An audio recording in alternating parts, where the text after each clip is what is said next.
BB 班7月迎來大革新 ，AI 債券、揀股 BB 班，仲有老 Sir 嘅有關投資，全部可以獨立認購。最重要係原本嘅財富 BB 班會員可以繼續收看全部內容。嗱，呢個價錢呢，保證2025年係絕不加價嘅。快啲加入，一齊同我哋今日開始理財投資。大家好，我係 Kelvin。由於香港嘅罪案越嚟越嚴重，騙案橫生，保安局局長講，1至10月每日超過100宗騙案，增幅超過50%。講估係咁就好啦。CC 工作室懇請大家盡量提高警覺，保障自己嘅私隱財產，唔好俾啲匪徒有機可乘，唔好再加重政府嘅負擔。Patreon 馬上轉私隱設定，電郵、社交媒體更換密碼。如果你認為你任何一個賬戶有風險，直情成個鏟咗佢，包括 WhatsApp、Signal、IG、TG 等等，盡快將所有資金調離危險嘅地方。你對我哋嘅支持重要，但你哋嘅安全更加重要。盡我哋嘅公民責任，打擊全香港最大嘅犯罪集團，人人有責。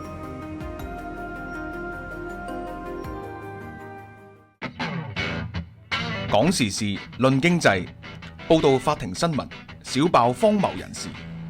星期1至5，香港時間1點鐘，一齊收看午間新聞評論 Live。2024台灣大選經已曲終人散，但台灣新一輪嘅政治角力只係啱啱開始。喺3黨不過半嘅立法院，3個黨派點樣爭取最大利益？點樣部署2年後嘅9合1大選，甚至下一屆嘅總統大選？CC 工作室全新節目系列。台灣新政局正式推出 Patreon 及 YouTube 會員獨家優先收看，敬請留意，多謝支持。好，各位網友大家好，咁咧就嚟到今日7月27號星期日嘅1點鐘啊，咁就我錄音時間呢，就係星期日嘅上晝啊，咁啊同大家咧就做多一節。咁咧就其實因為本身我約咗個網友嘅 ，OK 啊，咁啊好難得佢又嚟咗高雄咁樣啦。咁啊如果唔係咧，都或者1點鐘同大家做個 live 嘅。咁啊唔緊要，聽日都會同大家做 live 嘅嚇。OK， 好啦，咁就當然大家會知道講啲乜嘢啦。今日個 topic 係唔好意思啊，首先好 OK 啊，因為我見個咪好似有啲問題，好似有啲爆咪咁樣。OK， 有意思。應該 OK， 即係講呢啲咪呢，知道因為琴日嗰個直播呢個聲音就都係好多問題咁樣啦。琴日呢就做咗一個叫做特備嘅直播，咁首先都好感謝各位網友嘅收看啦。咁啊，琴日就喺 CC 新聞啦，同埋之後傑斯頻道呢都上載翻，咁就4點鐘。咁啊，我相信各位網友都知㗎啦嚇。咁但係因為琴日呢就係726，就係大罷免嘅第一個階段，24個立委再加新竹市長高虹安嘅罷免投票嗱，咁就去到4點呢就結束點票啦，唔係結束投票就開始點票。咁所以呢，我就之前已經約定咗傑斯噶啦。本來就諗住揾埋 Jackie 風嘅，其實都預佢唔得噶啦。OK， 咁啊同傑斯就錄一個直播啦咁樣。咁我就亦都知道高雄呢，黃捷議員呢就唔係立委啊，委員啊唔係議員啊，對唔住啊，委員呢就有一個開票嘅活動啊，咁就係一個活動中心咁樣。咁我又想同大家去感受下氣氛啦咁樣，因為上一次總統大選呢，我就喺台北上咗去台北開票，咁啊當時都好震撼啦，亦都覺得係為大家拍低歷史性嘅一幕即係影住賴清德、蕭美琴、蔡英文等等咁樣。咁啊今次都想雖然我就冇上到台北啦㗎，咁啊喺高雄都想同大家分享一下啦咁樣，咁就亦都見證咗呢個大罷免低潮咁啊成個選票大家都能夠想像啦，咁咪非常之低落、失落咁樣啦。咁我咁我就同傑斯做緊直播嘅時候呢，咁因為有個主持呢就好大聲嘅，佢個咪好大聲咁樣，咁啊啲觀眾呢就聽到咿呀鬆講咁樣咧，咁啊搞唔掂，咁所以呢，我就即刻就飛翻去studio 啦，就再同傑斯錄個直播啦咁樣。琴日嘅節目呢，就比較多係一種感性少少啦，咁啊經歷過1日嘅沉澱呢，咁我想今日就同大家去即係詳細去，都唔使好詳細噶啦講我認為點解今次第一階段嘅投票大罷免咧係失敗咁樣？我認為我睇法咧同好多分析意見咧未必一樣嘅。嗱，琴日咧就都首先有感謝大家收看嘅直播啦，亦都知道好多 comment 好多意見。嗱，就恕我咧就真係未必睇晒或者睇啦嚇，因為我其實就好憎一種馬後炮式嘅分析預測，並不是唔接受批評意見或者甚至唔接受失敗啦咁樣。咁亦都好坦誠咁講，呢個結果當然係預料之外啦嚇。我好憎嘅一種就係話一種睇法就係話，哇你應該要點啊你，因為點解會咁反感呢？對呢啲馬後炮就因為根本全部都估唔，大部分 on average 都估唔到。係估到差好遠嗰隻，咁即係話呢，係有一個系統性嘅情況出現咗，係嘛？即係話嗱，因為我做金融節目啊嘛，咁呢個就比喻乜嘢？就係話突然之間嚇，即係大家都諗住，即係你又可以嗱，又同股市有啲似嘅，係嘛？當大家都一面都睇好嘅時，佢就嘭一聲全部睇差咁樣。嗱，股票都有一個都可以解釋到就係咩呢？因為當全面睇好，你啲所有資金都擺晒落去啦，嚇，咁你當再有好消息嗰時，可能經已 price in 咗，或者你都冇再新嘅錢再入去啦咁樣。但係投票唔同，投票係一件好科學化嘅事嚟嘅。你可以話你話份你唔識嘢啦，你咩，好多嘅分析評論員，好多冇立場嘅，即係你話佢綠又好藍，嗱而家係根本係綠又好藍又好。當係冇政黨背景評論員都好，冇人估到呢個結果。佢哋係好多經驗，佢哋睇好多選戰，係咪？但係今次都估唔到。咁要講嘅就係話，究竟個估唔到個位係乜嘢呢？咁樣嗱，所以咧今日呢集節目裏邊呢，亦都未必做好長啊，因為張基豐咧就話，嗱佢咧就話想同我再錄多一節咁樣，咁佢又想多啲唔同嘅角度去分析啦咁樣。咁咧，但係你知同張基豐錄節目咧就係 always have a plan B，OK？咁咧，咁但係我亦都提防佢就突然間就瞓醒個，喂錄音咯咁樣嗱，咁所以咧我呢節就唔會，亦都唔需要太長咁樣。好啦，嗱，今集短短嘅節目呢，有以下嘅目的嘅。第一，同大家講講大罷免結果啦。第二啦，事前係咪全部都估錯晒呢？咁樣。第三啦，從嗰個票數，嗱呢個就非常之科學啦。喺票數度睇到點解，如果真係估唔到嘅話，出現個情況係邊度呢？咁樣係咪而家我認為好多人就會馬後炮就會話啊，因為民進黨有咩問題啊？因為大罷免唔得㗎咁樣。嗱。講呢個成敗原因呢，即係好似等於股票咁樣，有啲係重要原因。嗱，咩叫重要原因呢？譬如你話，民進黨唔 OK 咁樣，其實講真，咁呢啲一早都知噶啦，唔係，即係意思係一早都反映咗噶啦。你喺2024年嘅選舉都反映咗噶啦。如果唔係，點會有罷免啫？因為罷免就係輸晒啊嘛，即係呢堆罷免嘅全部都係藍營嚟噶嘛，係嘛？佢哋全呢班藍營全部都係贏綠營或者其他噶嘛，咁即係話。呢個民進黨嘅種種市場認為嘅問題，係咪其實係咪反映咗呢？係咪會做到今次呢個咁樣完全估唔到呢？好啦，有另一邊嘅就講譬如中共滲透問題啊，小紅書 TikTok 嘅個認知作戰啊，喂呢啲又係知㗎嘞喎。OK， 所以呢啲我認為呢係重要原因，但唔係關鍵原因。有咩關鍵原因令到今次估唔到呢？咁樣？好啦，跟住同大家講下往後發展啦。嗱，最後啦，我好似曾相識地呢，係會 feel 到好多嚇親朋戚友嘅非常之沮喪，對於呢個結果非常之失望。OK 咁樣，咁就同大家少少分享下，即係我哋點樣面對呢個我唔應該用失敗，呢個改翻先，面對失算啦。嗱，呢度突然間打唔到中文。面對失算啦，唔應該係失敗啊！我自己都會修正翻，呢個唔係失敗咁樣。好啦，今日就正式開始同大家呢個分析啦。咁啊，再一次講感謝各位網友嘅支持啊！咁啊呢個頻道我都呢段時間呢，我睇琴日嘅直播呢，哇！一定係所有無論係反綠又好啦，反罷免又好啦。粉紅又好啦，係咪？中小全部都會出晒嚟嘅，冇問題。嚟多啲嚟啊！即係我預先講幾句啦嚇，即係對於面對中共爭取民主自由，從來都逆境波嚟㗎啦，從來都係少數㗎啦，係嘛？即係由2012年開始，唔好撈亂幾樣嘢，就係話即係你話綠營嘅種種問題。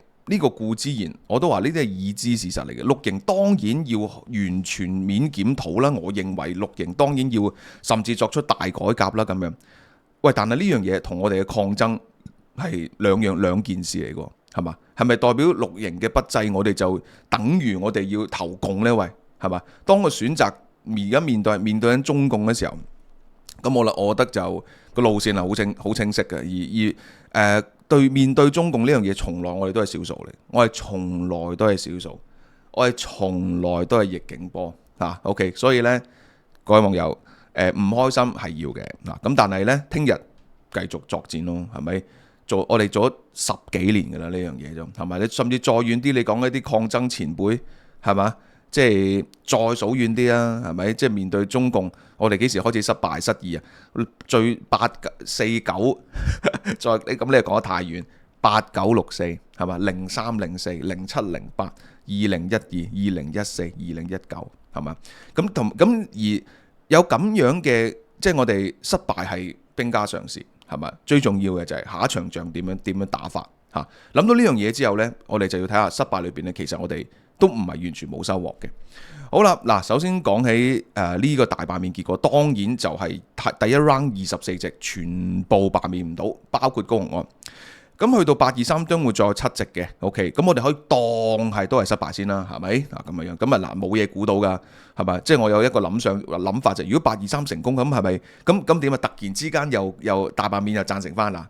好多時候好容易咧，會因為尤其是選舉啦，尤其是香港咧，唔好意思，我再講白啲咧，好中意咧就一個結果咧就會即係又會諗翻晒以前咁樣嚇，即係話一早話乜啦咁樣，我睇幾多呢啲嘢係咪？喺金融市場好，喺政局又好咁樣，即係都有一句啦，面對市場，面對一個民意選情嘅謙卑去接受同埋去學習第一樣嘢。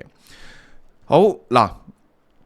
咁首先呢，點解話咩係咪事前全部估錯呢？有人就話啦，同溫層之說呢，我覺得係冇乜，係呢同溫層之說係重要，但唔係關鍵嘅。OK，因為你話如果兩邊嘅睇法好極端嘅，係咪？一個估全部成功，一個估全部失敗，咁你都可以咁樣講啊，係咪？但係而家唔係喎，而家係。我眼嗱咁睇，喂咁你嗰啲即係藍營嗰啲民調係咪？或者係中間嘅民調，咁你公開資訊嚟㗎嘛？係咪？除非你咁講啊，你就話我藍營其實佢收埋一手嘅咁樣，你睇咁多藍營嘅政論節目，你都有講㗎嘛？冇人會覺得一直都罷唔到，係咪先？好啦，呢個有兩個封關民調呢。個參考性都幾大，而家呢個就係10日之前所謂嘅封關民調。咁之後呢，其實佢哋有做內部民調，但係冇出到嚟啦。而家有睇翻嘅，但係嗰個分別唔係好大。OK，呢個封關民調就係咩呢？唔贊成罷免嘅係佔多數，呢個我哋都知㗎。呢個你都知過，唔係即係喺呢個雙北市裏邊，藍營係佔多半數㗎嘛。我哋講到咬牙切齒嗰啲咁嘅中共元素，佢哋唔 take in account 咯，我唔敢講佢哋唔 care 啦，係咪？可能佢哋 care 好多其他嘢呢，佢哋 care 好憎賴清德啦，好憎民進黨啦，係咪？好憎綠共啦，係咪？好憎青料啦 ，OK， 我唔關我事啦，我要做生意啦，我同中共有關係啦，我愛祖國啦，乜都得，係咪？總之，雙北從來都係天龍國嚟嘅。係嘛？呢個我哋都呢個已知嘅事實，佢係重要，但係已知嘅事實係嘛？咁個重點就係呢個3成8認同喎。呢個亦都係點解我哋當初可能要睇好呢個罷免結果，就係夠做啦3成8，係咪啊？3成8夠做。喂，喺個罷免總罷免票裏邊 ，OK， 因為咁樣嘅，因為嗰個罷免係要同意多過不同意，兼同意多過25% 啊嘛。好啦，你唔認同嘅，我哋認為你唔認同嗰啲就未必出嚟投票嘅，係嘛？咁你純粹唔認同嘅啫咁樣。咁但係罷免嗰啲應該會出嚟投票噶嘛，係嘛？你出到嚟結果，我哋陣間再分析咁樣嗱。咁所以我哋覺得已經有38%夠做啦呢樣嘢，即係等於譬如40%，係嘛？40%，如果今次同意罷免係有40%嘅得票率嘅話，全部打罷免晒噶啦。嗱，所以呢個民調一出，冇咗一啲你當係樂觀派啦，對罷免樂觀派啦咁樣。好啦，呢個呢就係台灣民意基金會嘅。嗱，你而家睇翻轉頭呢，或者可以講應該先有個危機感嘅，就係咩呢？喺政黨支持裏邊呢，民進黨竟然得74%認為大罷免有助反共護台。嗱，呢個你而家睇翻轉頭係有少少疑惑嘅。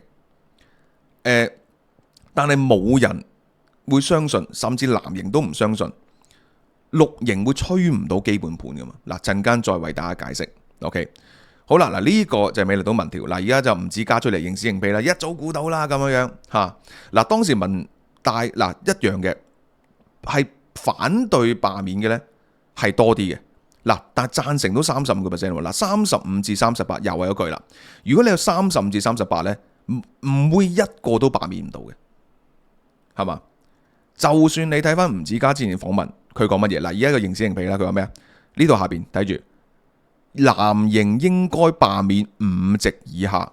嗱，個 reference point 係5席，係咪？估10席以上嘅係樂觀派 ，average 派嘅係估5席正負。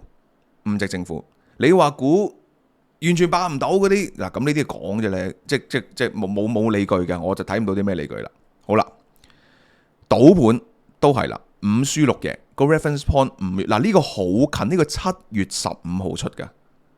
OK 嚇，因為726啊嘛，10日前啊嘛，咁10日裏邊有冇咩驚天動地泣鬼神嘅人改變咗呢？其實喺科學上邊呢係好難嘅，而我哋見到呢10日有冇啲咩好重要影響選情呢？其實冇乜嘅，嗱，有對於雙方都有利有不利。譬如你話呢個颱風咁樣樣，係影響咗一啲嘅選戰啦咁樣樣，有利有不利啦咁樣。咁然後去到最後，譬如民視呢個咁嘅世大運嗰單嘢咁樣樣，即係話中國記者嚇去阻撓一啲嘅台灣選手去接受訪問咁呢個你可以話幫翻少少呢個罷團咁，所以正反影響都唔太大。好啦，我哋睇一個 reference point。最重要、最高危被罷免嘅葉元之，葉元之而家藍營嘅人講翻，佢話佢哋嘅封關民調裏邊，葉元之嘅民調係差距12%，贊成比反對嘅多12%，12%咧基本上死 Q 梗噶啦，即係一定係勝負已分噶。而當日葉元之嘅表現呢，都係一樣嘅，所以佢死拉，最尾拉到侯友宜同佢去投票。除非你話葉元之係做戲，其實成個藍營坐定粒六。老實講，你睇翻藍營自己啲分析，都唔會覺得佢哋係坐定粒六嘅。其實調翻轉，其實藍營係背水一戰。嗱，呢個呢，又體現到真係少少哀兵必勝，係嘛？我哋細估唔到，成個今次大罷免裏邊，國民黨係體現團結嘅一方，係嘛？嗱，咁我唔係話民團罷團唔團結唔做得好，我哋陣間就講下究竟點解會出現咗咁差距。嗱，呢個俾個 background 大家就係咩呢？就係話冇人估到會咁，即係好少數估到啦，係咪？但我估到一定有啲 comment 就我都早估到啦，係咪？OK， 你啱你嘅OK， 但我就話俾你知就係話藍營葉元之自己都唔會諗到係會最尾係全勝嘅。OK， 全完封嘅。OK， 好啦，我哋睇睇個嗱，而家就去到個真係比較科學啲。嗱，我呢 part 可能會悶少少，但我希望，即係你哋係有興趣想知道個真正嘅原因嘅。OK， 嗱，我哋如果真係失敗要真係好好認真檢討噶嘛，係咪？好啦，我先啦，我睇呢個畫面好似冇清晰喎。等啊，校先。OK， 得呢度，咁樣好啦。嗱，少少混亂，OK，大家頂 Q 住嚇，頂 Q 住，好大家應該明白嘅，以你嘅聰明才智。好嗱，為大家解釋下，左邊呢就係今次24席第一 round 嚇72624席，我唔計高虹安啦，覺得唔係太重要嘅罷免，唔同嘅人，唔同嘅選區。嗱，呢個呢就真係琴日就比較可能感性啲啦，咁我夜晚就做一個功課，今日可以 technical 啲咁同大家去分析。好啦，呢個呢係反罷免嘅票數，亦都可以話係藍營攞到嘅票數啦。嚇，藍營你唔好理藍營藍白啦，是但，藍營攞到嘅票數。OK， 呢個係罷免嘅票數，咁你可以當係綠又得，反藍又得嚇。總之罷免啊，反罷同埋罷免。咁最尾反罷係全部高過罷免，咁所以先一直都罷唔到嘛，係咪？嗱，呢個呢就係每一個區嘅嗰個選舉人嘅人票嚟嘅。好啦，呢個咩嚟嘅呢？呢個就係2024年，嗱，呢個係最近嘅 reference， 1年前2024年佢哋呢班立委當時佢哋贏嘅票得票率，同埋當時最大對手得票率，因為咁多席裏邊咧有一兩席咧最大對手咧唔係民進黨嘅，譬如話苗博雅、羅志強嘅個區咁嘅樣。好啦，呢個對比有啲咩意思呢？就要計出兩個數字。第一就係藍色呢個就係話你今次嘅票攞得翻幾多2024年嘅票呢？因為藍營你係立委，你咪理論上應該你嘅基本盤，你嘅 target 就係2024年攞翻上次嘅票啊嘛。OK， 咁而理論上罷免票就係當時你最大對手，因為你係對家啊嘛，即係當係綠營又好啦，或者非藍白又好啦咁嘅樣。啊，呢個第一個想知嘅數字。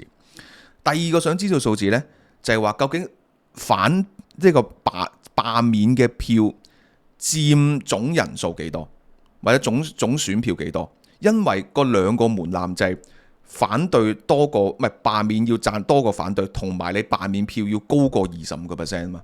嗱，呢兩個呢，就睇到嗰個問題所在啦。好啦，第一呢行係反罷嘅票數，即係藍營嘅票數，對比翻24年，佢全部攞翻晒，甚至有突，見唔見到？82、93、85、84、100，嗱，最差個紅蒙楷 ，OK 77。OK， 但係佢底後咧，大佬就係但係佢大佬，我當時佢攞16萬票，咁佢10幾萬票都係即係叫壓倒性咁贏。OK， 好啦，下邊85、85、85、90、90、100、80、100、90、90嚇，傅崑萁，哇，全部100，即係話經歷過咁多嘢之後 ，OK， 藍營係好鐵嘅，係嘛？嗱，呢個票裏邊咧有幾款嘅，可能。我哋相信有藍營嘅基本盤出晒嚟，白營嘅票其實而家如果藍白嘅投票意向咁近呢，我哋都可以當而家藍白就係同一個陣營啦，係藍白嘅票啦，係咪？咁你可以細再去研究究竟幾多係藍營本身基本盤係深藍啊，有幾多係新嘅白營啊，或者黃國昌嘅票啊？但係我覺得呢個唔好又唔需要到咁細。總之呢個就係藍白嘅票攞翻晒24年。嗱，呢個好，呢個亦都係可以參考，因為24年都冇乜白營係地方選舉啊嘛，所以你當時已經藍白噶啦，咁而家又係藍白啦。OK， 咁即係話攞翻晒 average 係攞翻晒2024年嘅所有票數。咁呢個呢，唔可以話好意外，唔係個意外位就咩呢？就係話佢哋對反共當然係冇感啦。係嘛？即係呢個我哋好恨，我哋好覺得好重要嘅 point，佢哋係覺得唔重要嘅。呢個正如我哋之前所講，呢個係知嘅呢樣嘢，係嘛？你可以話意外就咩呢？即係藍營真係吹翻晒所有基本盤出嚟。OK， 但呢樣嘢你睇翻當時侯友宜選舉呢，其實有啲類似嘅，就係當你見到國民黨，哇，佢哋個組織咁多問題，係嘛？如果冇問題就唔會去到31-0啦。我要提醒翻一次。今次呢場比賽係上半場31-0，下半場0-24，係嘛？所以點解我話好多馬後炮就可以慳翻啖氣？你話咁多問題，如果真係冇民意支持罷免，或者呢個立委冇問題嘅話，唔會上半場31-0，係咪？所以鋪清啊，第一樣嘢再重複一次，藍營佢攞翻晒所有24年嘅票，即係話呢個組織動員好犀利嚇。咁我哋睇到有幾個可能性，第一組織動員好犀利啦，你可以話既得利益好犀利啦，甚至你話共產黨好犀利，但係呢度我哋都已知噶啦。OK， 咁所以咧呢個結論就係咩呢？好，藍營好鐵，好啦，重點我哋睇綠營嘅票嗰度啦，或者唔好話綠營啦，其實關鍵就係因為佢唔係綠營嘅票，罷免票嗰度，罷免票嗰度呢，嗱個比例係明顯低過反罷票嘅。見到嗱82爭成10%， 76對85，係嘛？94對99。OK， 嗱呢個洪孟楷就比較意外啲啦，佢特別特殊案例，其他唔係。你睇張智霖，哇86對106，係嘛？呢個好啲。OK， 呢個好少少嚇。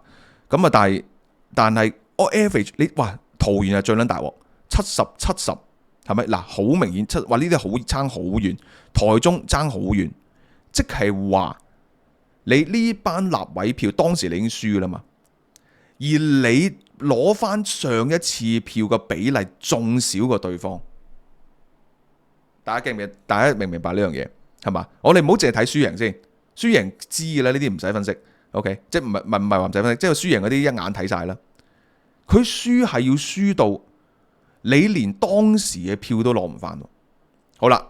一定會有種可能有種意見就係話，咪因為你失民心啦，問大家一個問題，有冇可能失民心到連民進黨嘅基本盤都冇呢？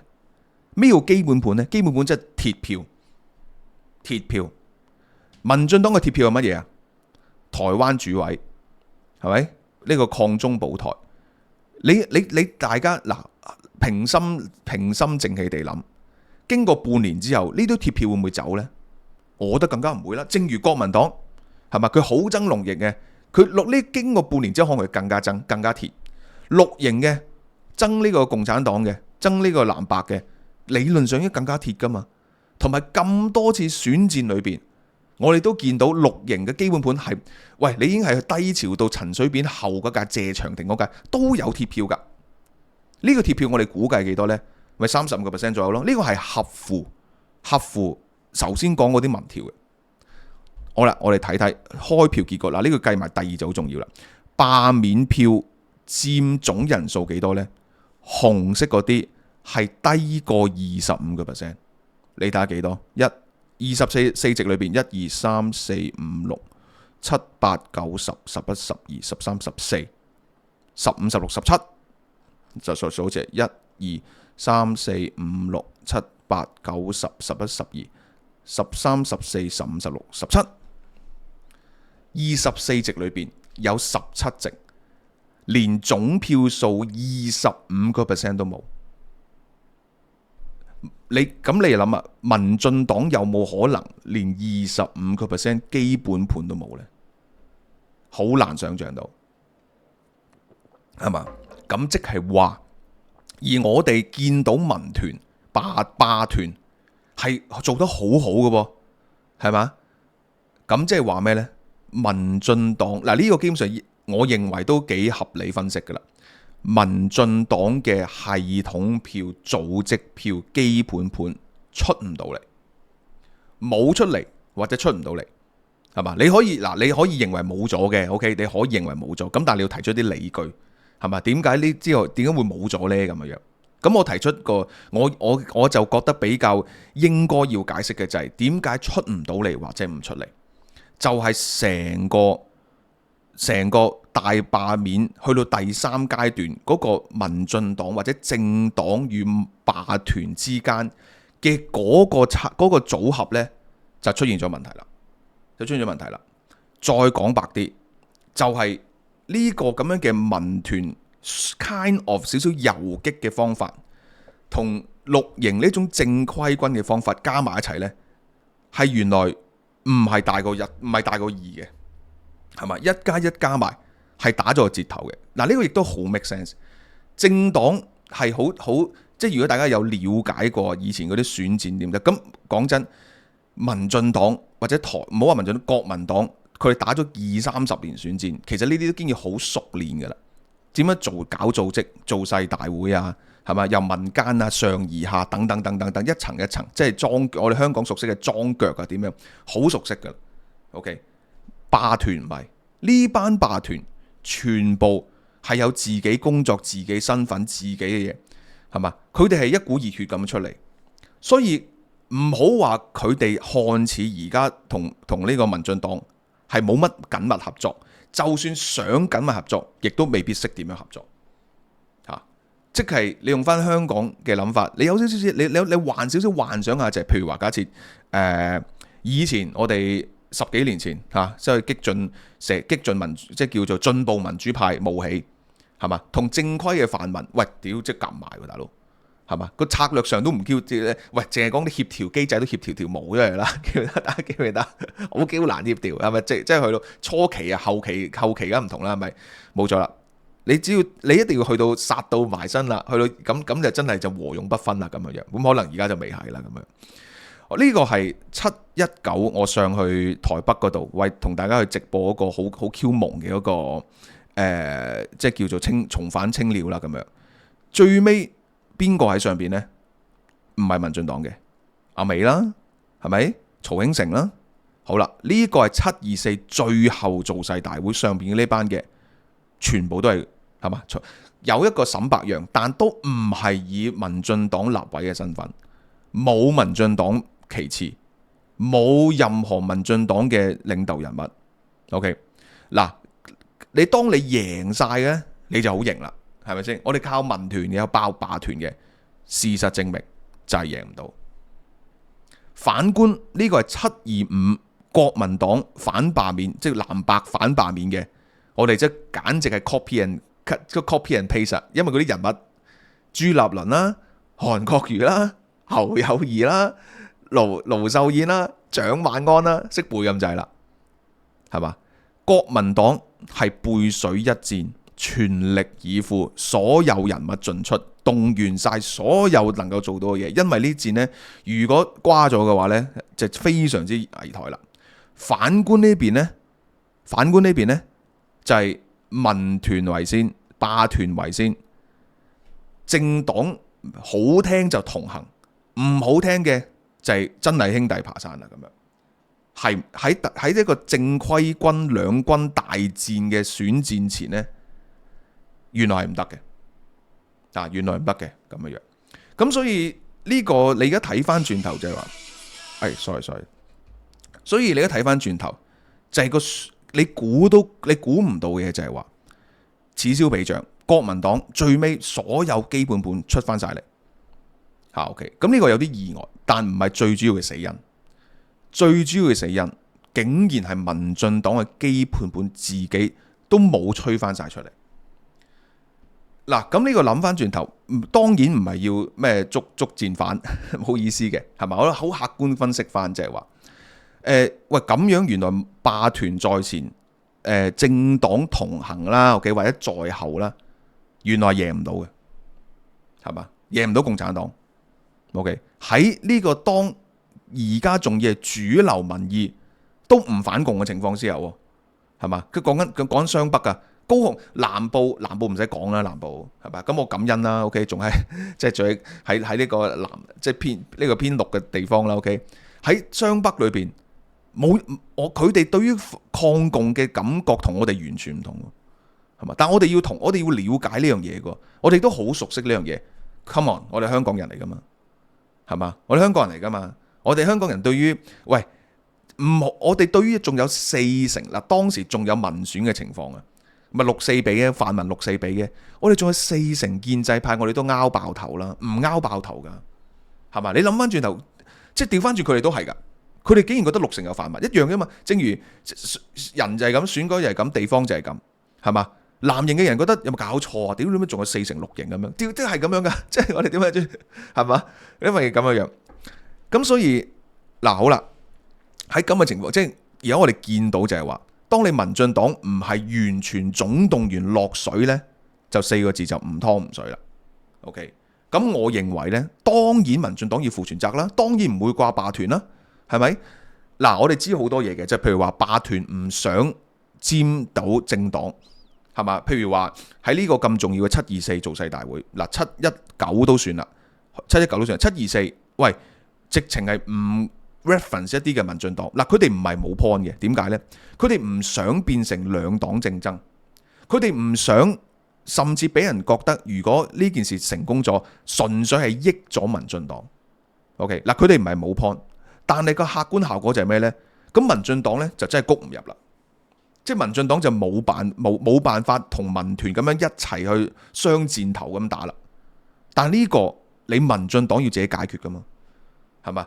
你唔喺呢個造勢大會度，咁你咪另外再搞咯。你咪另外佢唔係冇搞，但係好明顯好明顯唔適應啊，唔適應呢種咁樣嘅兩正規軍游擊戰啊，正規軍游擊戰兩邊一齊進攻嘅呢種作戰模式係完全唔識打。OK。咁好啦，而呢一樣嘢呢，又唔係完全意外，因為其實講真喺今年，即係我哋由總統大戰去到即係或者叫賴清德做咗總統，朝小野，但係呢一年裏邊，我見到乜嘢呢？如果大家有睇住我台灣新政局，民進黨係兩個字捱打，其實 keep 住捱打嘅噃，係嘛？第一個捱打嘅人物。咁梗係柯建銘啦，嗱咁而家咧大家都屌爆佢嘅，咁都係抵屌嘅。OK， 基本上我由大罷免前，我已經覺得係好嗱，呢個唔係話要認屎認屁，冇咩叻，即係基本上都大家都知道佢好有問題啦，係咪先？你係面對住國會抗權法案，面對呢個三法，面對呢個咁嘅凍結預算，其實冇招好出咁滯嘅。大家諗翻轉頭。大罷免嘅起源就係你所謂俾藍白癱瘓國會啊嘛，但其實藍白癱瘓國會亦都係代表住咩呢？你綠營唔夠抽咯，喂，人哋佔多數，你都有51席啊，都有51席喎，好基本上我就覺得咩？好似完全冇還擊之力咁樣嘅，你發覺係嘛？所以先啟動大罷免啫嘛，喂就要換人，搞唔掂啊！綠營真係唔夠抽啊，大佬。係嘛？唔夠抽，咁所以你見到成個國會嘅陣線裏邊咧，柯建銘呢，我只會咁講啦，佢真係冇力打呢場仗。嗱，咁樣嘅比較呢，就唔係好公平嘅。但係你睇翻呢個，譬如 Donald Trump 咁假設，你今次佢嗱，雖然佢兩個都過半數嘅，你話屌啲唔同，因為佢過半數嘅嘛，係。但係我想講就係，喂，佢由頭到尾幫 Donald Trump 打國會嗰個邊個？嗰個 Mike Johnson 啊，即係我意思即係話。Donald Trump 而家第2.0嗰時，佢好多人俾佢用。咁而家見到民進黨能夠領軍嘅人物呢，喂，真係好似唔係好夠。亦都咁樣令到佢呢係要立埋個黨主席。嗱，我認為呢，賴清德係要負責任嘅，其實 OK。咁但係呢場係關黨嘅選舉事嘛。其實佢我覺得佢應該要辭黨主席，佢亦都做唔到，係咪？你見到做咗總統之後，再做埋黨主席呢，其實就互相。其實係綁手綁腳嘅，係嘛？你又唔可以全面落水哦，因為你話你係總統嚟噶嘛，你唔可以搞事噶嘛，當家不鬧事咁樣樣，係嘛？但係我當然明白，佢唔做黨主席又唔得，佢就壓唔住班友。OK， 嗱呢個就真係無奈啦，呢個就無奈啦。好啦，問下大家一個問題，成個大罷免裏邊，民進黨邊個揸旗？呢個選戰裏邊係咪賴清德呢？又唔係啦，佢出到嚟仲大鑊，整個10港係咪？仲瀨嘢？OK， 係咪柯建銘呢？總召呢？又唔撚係喎。其實就應該係呢個秘書長林右昌，係咪？林右昌我唔講你都未必熟。咁佢去咗督師花蓮，嗱花蓮呢其實唔算差，但冇辦法，即係傅君萁真係好勁，係咪 ？OK， 結果林右昌佢喺個花蓮嘅造勢大會裏邊上台講2句，落翻嚟，係咪？喺好聽嘅，係謙卑謙讓嘅，霸團先，我哋唔好搶風頭咁樣。咁但係結果而家睇翻轉頭，就係發覺，原來係唔 work 咯。原來民進黨唔全力參與，淨係霸團游擊在前，正規軍在後，原來係唔夠抽嘅，係嘛？嗱呢一個係一個戰鬥力方面嘅嗰個差距呢。我認為就並不是而家我相信會鋪天蓋地講咩失民心啊，即係兩邊嘅原因啦，咩失民心啊，咩民進黨執政唔好啊，咩能源政策啊，另一邊就係講咩中共滲透，呢啲全部都係重要因素，但唔係最 marginal， 令到大家估唔到，你估唔到全部24-0呢個系統性嘅估唔到，係嘛？嗰個系統性嘅就咪因為民進黨嘅系統性票出唔到嚟咯，係嘛？嗱，你阿 Q 啲咁諗，如果原來個情況係咁樣嘅話呢，就算我當你24席罷免晒，第四階段再選啊嘛，可能都會輸晒，係嘛？所以你係要民進黨要好快地去，佢要檢討嘅係乜嘢呢？就係話你下一次9合1選舉，2026年啦，好快下年就9合1選舉啦。當你打地方選戰嘅時候，或者甚至去到再下次嘅2028年中嘅選舉，點樣同霸團或者公民團體合作？嗱，呢個就要民進黨要諗嘅嘢。淨係民進黨，其實你都係攞3成零票嘅啫嘛，係咪？點解今次會估比較樂觀啲？就係話，喂，你3成幾基本盤，再加我當你10%嚇霸團或者公民中間選民，咁咪應該夠贏對面咯咁樣。咁而對面冇令我哋有啲意外，但係唔係話好，唔係話天方夜譚，因為佢都攞翻佢啲票啫嘛，係咪？不過佢攞足晒，你攞唔翻，你攞嘅票仲低過上年，係嘛？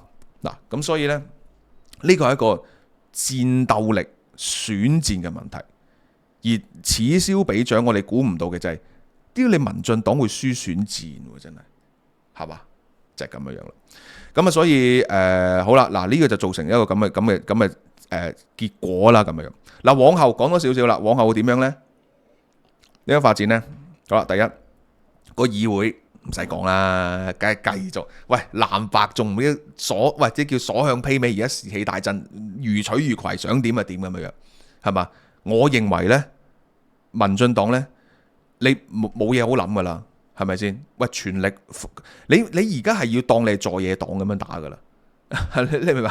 你國會裏面你係在野黨嚟噶啦 ，OK？ 你又唔敢好似特朗普咁樣，係咪狂用行政命令？係咪先？亦都冇咁嘅文化土壤俾你，俾你去做，係咪先？可能亦都個反彈會更加大咁樣。嗰啲話咩所謂咩民進黨啊唔做好事啊啲晒氣啦，嗰啲咩政策嗰啲嘢，我唔係話呢件事錯，而係話10幾年都係咁多年都係咁噶啦，年年都係咁噶啦，係咪？你總之邊個在位就總有好多行政嘅問題噶啦，行政失當噶啦。我 be fair 講過，喂，馬英九嗰時好好咩？係嘛？一撇咩撇屎咁樣，喂，全部都好有問題，係咪？如果你要講國家嘅經濟嚟講，蔡英文、賴清德呢幾年好過馬英九好多啦，客觀事實。係嘛？咁你又話可以話關美國嘅因素嗱，所以呢，即係我意思即係話，去到議會嗱嚟緊呢，綠營呢，即係把心一橫就打爛仔交啦，係咪？就以牙還牙，以同你全面抗爭。而家喺議會裏邊係要做議會抗爭噶啦，民進黨係咪啊？重返爛仔交，你咪點搞嘅？係咪？你稍為有睇過對上嗰1年嘅嗰個立法會裏邊嘅情況，藍白邊係同你傾議事啊、嘥氣啦，咩好好議事啊、好好做嘢呢啲嘥氣啦，你要睇過知唔關事啊，呢樣嘢就係嘛？好啦，藍白嘅合作第一個考驗呢，就係9合1啦。今次民眾黨見奇功啦，係咪有館長有黃國昌？9合1裏邊佢要拗幾多嘢呢？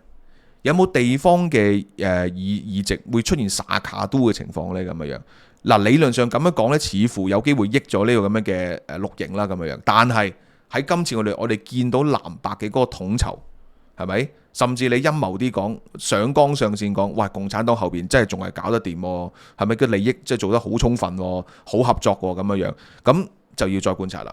OK， 好啦，第三樣嘢，中共梗係開心啦，係咪？再一次見到真係好犀利，係咪？哇！咁而家就開心嘻嘻啦嚇，即係呢個笑哈哈，係咪大獲全勝咁樣？咁就我哋要由另一方面諗就係話，今次嘅罷免去到第3階段，當然係因為藍白嘅親共同埋國會嘅嗰個問題，係咪？你有人可能會想咁樣從呢個書就會否定咗呢啲嘅講法嘅。OK， 唔緊要，你咪否定咯，係咪？我哋有啊，你諗下726，首先講過啦，724嘅嗰個罷團嘅造勢大會係冇民進黨嘅系統嘅組織嘅，都有10幾萬人。你睇嗰個聲勢，係咪先？呢啲嘢呢，今次唔喺大罷免726爆出嚟，你會累積嘅呢樣嘢，係嘛？所以你藍白咪繼續做咯，係咪？你咪繼續再做得核突啲咯。台灣人咪再好明顯，好多台灣人係可能政治冷感或者唔懼怕親共呢樣嘢啦，你咪試下咯，係咪？你咪繼續咯，係咪？我哋對覺醒係好有耐，係被逼好有耐性㗎。講真啦，2012年嗰時我哋喺香港，係咪歌舞升平，我哋好似傻仔咁樣，係咪？去到2019年，我唔會同你講就話話咗共產黨仆街啦，唔會咁啦，咪一齊抗爭咯，係嘛？到時當你共產黨令到你台灣人真係大規模甦醒嘅時候啦，我哋亦都唔會話，唉，當時點啊，我哋只會怪我哋之前做得唔好，今日繼續努力咯，係嘛？綠營同埋罷團嘅合作呢個係先最重要，之後點樣做法？嗱，最後啲時間呢，就講埋面對失敗啦，講起一個選戰改變晒成個世界，我冇經歷過，但係呢個係一個好好嘅例子。韓國瑜2018年當選市長，有冇可能諗過呢？冇可能諗過㗎，冇可能諗過。喂，高雄喎，綠到阿媽都唔認得㗎喎，就俾韓國瑜就贏 Q 咗，係嘛？當時大家又講咩啊？哎呀，又台灣就死梗啦，又世界末日啦，點會咁樣啊？咁樣係嘛？你始終你都要相信選民係有其原因，係咪？